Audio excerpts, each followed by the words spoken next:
Saleh itu melekatkan kebaikan pada pribadi. Isim fa'il, menarik sesuatu untuk dirinya sendiri. Saleh namanya. Salaha yasluhu. Ya, fahuwa saleh. Salat bagus, sendirian tahajud, sendirian baca Quran, sendirian infak, berdoa sendiri, masak sendiri, makan sendiri, nyuci sendiri, sholat sendiri, nggak ngajak. Nah ini boleh misalnya.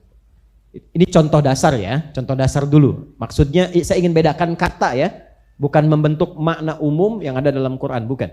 Saya ingin bedakan kata dulu, ini yang dimaksudkan.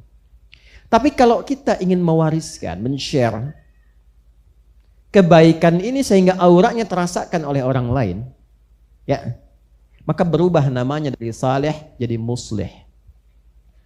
Seorang yang menebarkan kebaikan itu, mengajarkan kebaikan itu, sehingga semua kalangan mendapatkan kesolehan yang serupa. Itu muslih namanya. Baik mengajarkan sesuatu yang mulia, ataupun mencegah sesuatu yang buruk, supaya tetap terjaga kemuliaannya. Ya, kan ini ada yang baik, ya kan? Ada yang apa? Lawannya buruk kan? Ada yang soleh, ada yang salah kan? Ada yang mulia, di sini ada yang jelek. Baik, muslih itu nanti tugasnya dua. Mengajarkan yang dianggap baik. Ayo sholat, ayo baca Quran, katakan yang jujur, jaga kebaikan-kebaikan. Atau yang kedua, mencegah tindakan buruk itu lahir. Supaya yang salah tidak muncul. Kenapa dijaga? Supaya kebaikannya tetap terjaga. Tidak terkotori dengan yang jelek. Makanya nanti kenapa hukumnya haram? Yang jelek itu, kenapa hukumnya haram?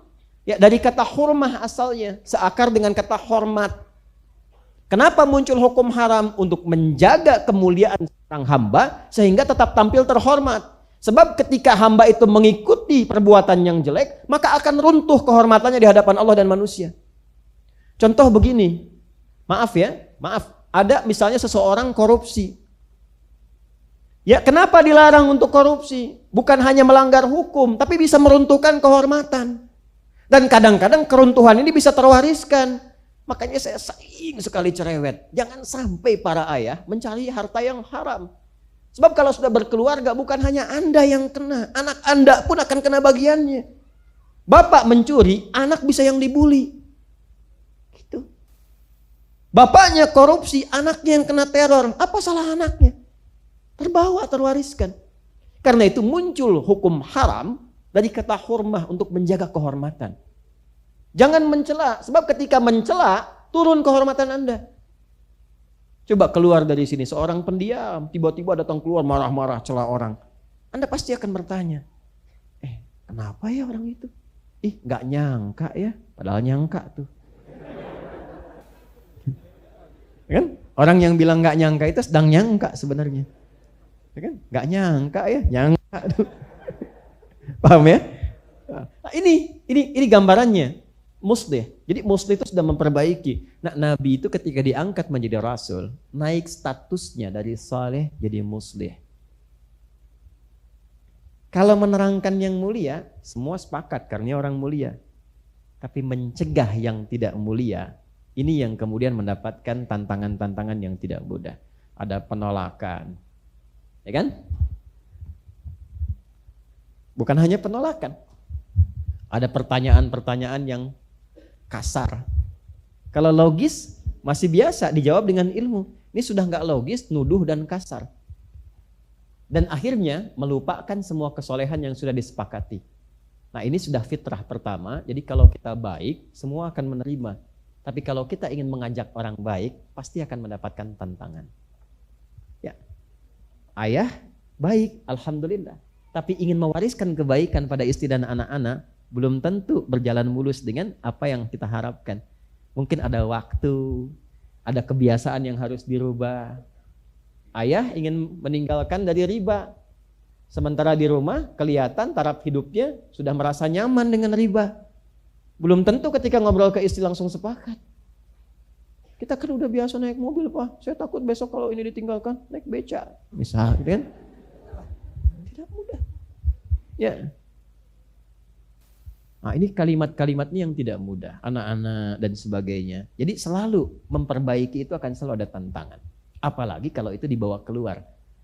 Dan yang paling dahsyat ketika masyarakat menjadi objek kebaikan itu sudah lekat dengan kemungkaran.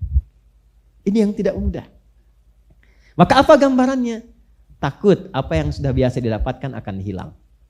Harta, pengaruh, kedudukan, dan sebagainya. Maka datanglah kemudian Nabi dengan berita-berita langsung dari Allah. Hei, kalau kamu pertahankan itu, kamu kan akan pulang menuju Allah yang kamu kenal itu. Dan nanti akan dihisab di hari kiamat.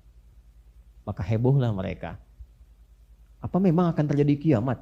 Apa memang dipertanggungjawabkan? Apa memang yang semua kita kerjakan akan dihisab? Apa memang kita lakukan akan dibalas dan sebagainya? Maka dari semua akumulasi itu, karena dasarnya hanya ingin menolak dan ingin tetap tampil dalam kehidupan yang semula dirasakan itu, mulailah muncul tuduhan-tuduhan yang tidak benar kepada Nabi, sekaligus menyoal ayat-ayat yang turun dari Nabi. Jadi pada saat itulah kemudian pertama dari kejadian yang dimaksudkan, virallah diskusi di ruang publik dan ruang-ruang private. Mereka pada berdebat, banyak berselisih. Masa sih kita tolak Muhammad, dia kan selama ini benar. Iya selama ini benar, cuman yang sekarang nggak benar katanya kan. Nah, itu yang Abu Jahal dan kawan-kawannya itu. Ya, yang lainnya ada yang meyakini, ada yang setengah-setengah ragu, ada yang menyoal, ada yang takut kehilangan kedudukan, ada yang takut kalau dipertanggungjawabkan maka dia nolak hari kiamat. Karena ada sebagian karakter manusia yang kalau bekerja sesuatu itu nggak mau bertanggung jawab. Dan biasanya pekerjaan itu salah. Karena itu orang-orang musyrik pada masa itu menolak hari kiamat. Bukan karena mengingkarinya, karena takut dipertanggungjawabkan semua perbuatannya. Padahal standar perbuatan dunia itu yang dipertanggungjawabkan. Bapak Ibu yang kerja di perusahaan kan bikin laporan kan? Laporannya apa? Pertanggungjawaban. Anda yang belajar di kampus kan ada buku catatan kan? Ada IPK, anak-anak ada rapotnya. Sebagai apa? Pertanggungjawaban pengetahuannya. Di dunia aja udah ada pertanggungjawaban, apalagi akhirat. Karena itu kalau ada orang-orang nakal sesama kehidupan dunia saja supaya nggak tanggung jawab pasti cari-cari jalan yang tidak benar. Kenapa orang korupsi? Karena nggak mau tanggung jawab. Kenapa orang nyogok? Ya cari-cari jalan pintas.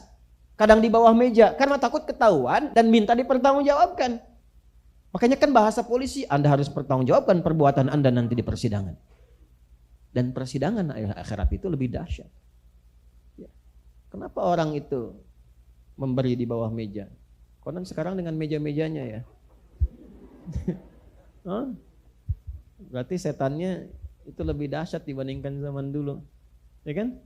Setan dulu kan dengan